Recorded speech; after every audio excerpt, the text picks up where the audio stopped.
Welcome to part 3 of our competency-based grading series.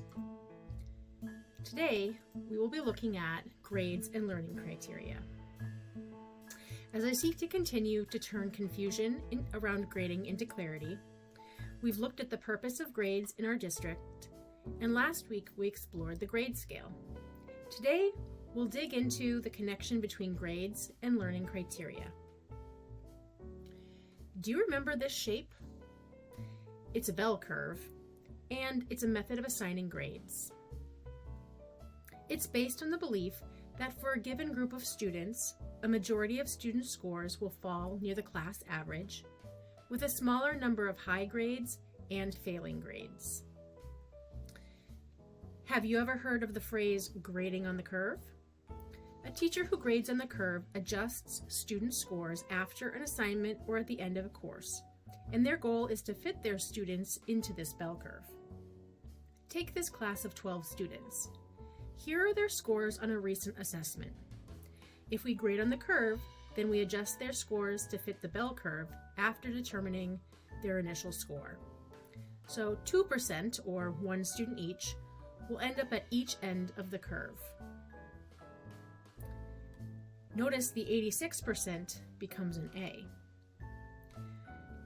14% of the class will end up at each of the next two grade level spans, D and B.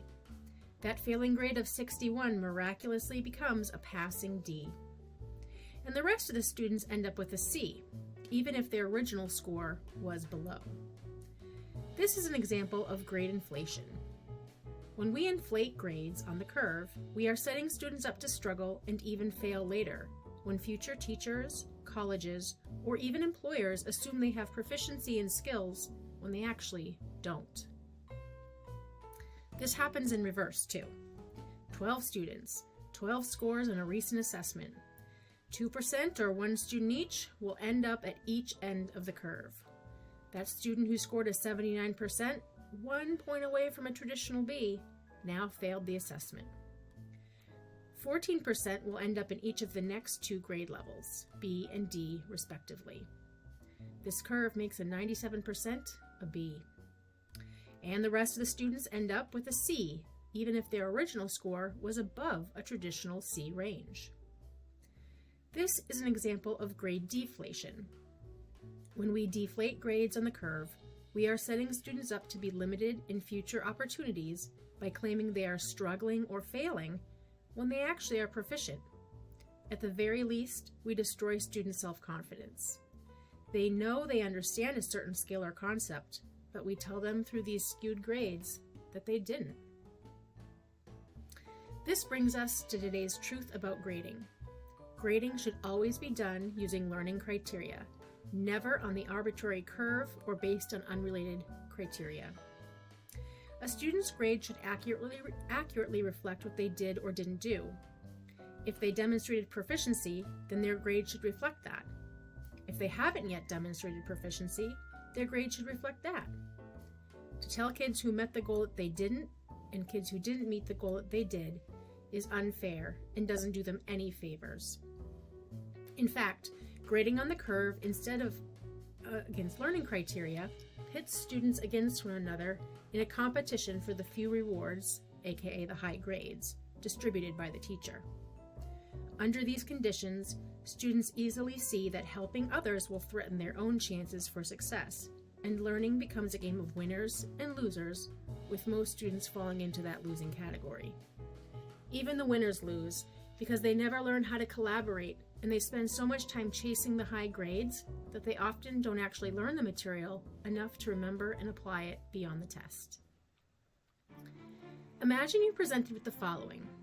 You'll get $500,000. You just have to show me that you can do it. Now go. Are you frustrated? Why? Because you don't know what you have to do to get $500,000? Okay. If you want the $500,000, you have to get from New Hampshire to California in 3 days. Off you go. You did it? That's great. But there was some other criteria I forgot to mention. You are supposed to use a motorcycle, You had to go through St. Paul, Minnesota on your way, and you could only drive at night. So you're only getting $150,000 of the $500,000. Sorry, better luck next time. Do you feel cheated? Do you feel like you weren't given all the information you needed to be successful? Here's the thing. You can't hit a target if you don't know what it is. Students can't hit the learning target. They can't demonstrate proficiency if they don't know what the learning criteria is, or if the learning criteria changes. So, by having clear learning criteria, students know what they have to do. They know where they are in the learning process if their grades reflect the learning criteria. Remember the applause video from last week's video? Sawyer and Camden's first attempt at demonstrating applause was level 2. They were progressing toward proficiency, but not yet proficient. After try number 1, I graded them based on the learning criteria and explained to them the target, or what they had to do to be proficient and or advanced. Then they tried again. Let's watch their second attempt.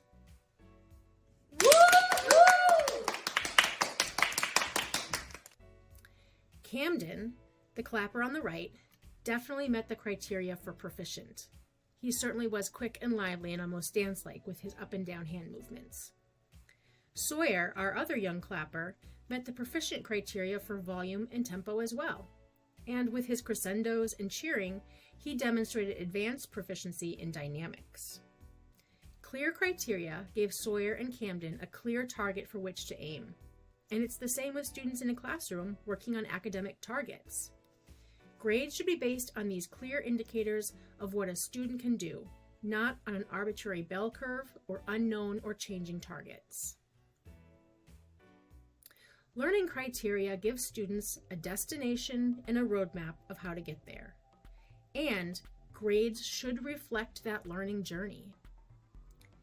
If we use learning criteria to grade students, make that learning criteria a clear target for students, and then support them as they move toward meeting or exceeding that criteria, then the new bell curve can and should look like this.